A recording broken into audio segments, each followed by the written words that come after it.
দেশ জুড়ে মতামত এলেও দেখিয়ে তারা পার্লামেন্টে এই বিল পাশ করানোর সিদ্ধান্ত নিয়েছেন।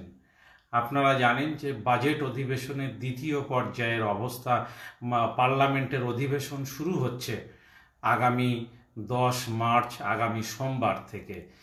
মোদী সরকার ইতিমধ্যেই ঘোষণা করেছেন এটা বাজেট অধিবেশন হলেও এই অধিবেশনেই তারা মসজিদ, মাদ্রাসা, কবরস্থান, ঈদগাহ, খানকা এর যে বিরোধী, এর অস্তিত্ব ধ্বংস করার, এর সম্পত্তিকে আত্মসাৎ করার জন্য যে কালা কানুন তারা তৈরি করতে চাইছেন পার্লামেন্টে, আইনসভায়, সেখানে এই বাজেট অধিবেশনেই তারা এই বিল পাশ করাবেন। চ্যালেঞ্জ তারা ঘোষণা করেছেন। সংখ্যালঘুরা তাদের সংখ্যাগুরুর এই চ্যালেঞ্জের মোকাবেলা করতে পারে না, কোনো দেশেই পারে না।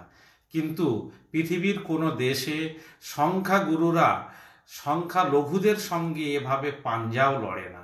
এটা কাম্য নয়, এটা সংবিধান বিরোধী।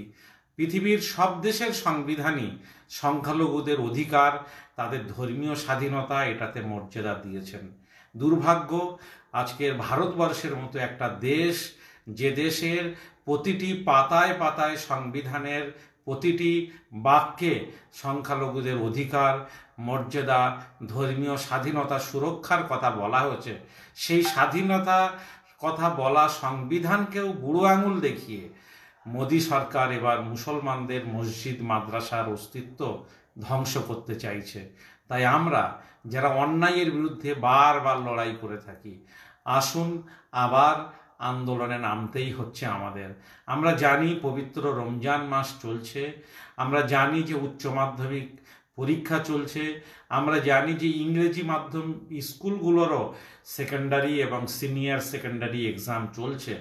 তার মধ্যেও বৃহত্তর আন্দোলনে না হলেও প্রতীকী আন্দোলনের জন্যে, মেসেজ দেওয়ার জন্যে, রাজনৈতিক দলগুলোর কাছে বার্তা দেওয়ার জন্যে আমরা বিভিন্ন মুসলিম সংগঠনের পক্ষ থেকে একটি ছোট অবস্থান বিক্ষোভ আন্দোলন কর্মসূচি আগামী 10 মার্চ সোমবার বেলা 12টা থেকে 4টে পর্যন্ত কলকাতার ধর্মতলায় আহ্বান জানিয়েছি।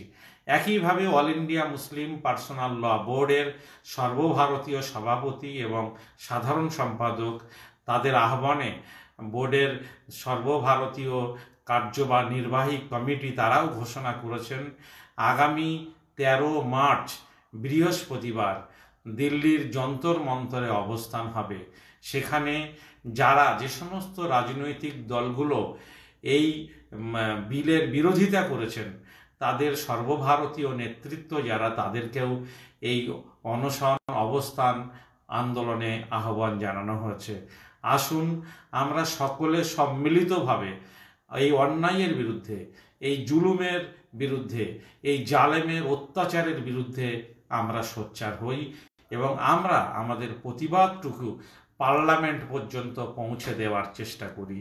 যারা বাঙালি পশ্চিমবাংলার নাগরিক কর্মসূত্রে দিল্লিতে থাকেন, তাদের কাছেও আমি অনুরোধ করব আগামী 13 মার্চ বৃহস্পতিবার আপনারা অবশ্যই আপনাদের কাম একটু পাশে রেখে, ব্যস্ততাকে একটু সরিয়ে দিল্লির যন্তর মন্তরে আপনারা আসুন। আমরাও থাকব প্রত্যেকটি আন্দোলনে, দাঁতে দাঁত রেখে, চোখে চোখ রেখে, পা মিলিয়ে রাজপথে এই আন্দোলন আমাদের সফল করতে হবে। আমাদের ক্ষমতা নেই, আমরা সংখ্যায় কম, আমরা সংখ্যালঘু, আমাদের প্রতিনিধি নেই, কিন্তু আমাদের কাছে ভারতবর্ষের গুরুত্বপূর্ণ সংবিধান আছে। সেই সংবিধান আমাদের অধিকার, আমাদের ভারতবর্ষের বিচার ব্যবস্থা তা আমাদের অধিকারকে সুনিশ্চিত করেছেন। কিন্তু স্বৈরাচারী শাসকের বিরুদ্ধে আমাদের লড়তে হবে।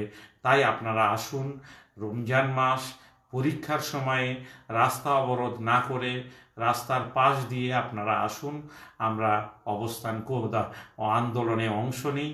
পশ্চিমবাংলায় যতগুলো মুসলিম সংগঠন আছেন, আমি সমস্ত সংগঠনের সর্বস্তরের নেতৃস্থানীয় যারা, তাদেরকে আহ্বান জানাচ্ছি যে আপনারা আসুন, আর এই যে সংকট সময় এটা নিয়ে আগামীকাল শুক্রবার পবিত্র জুমার নামাজের আগে আপনারা মসজিদে সাধারণ মানুষকে এ বিষয়ে সচেতন করবেন, আলোচনা রাখবেন।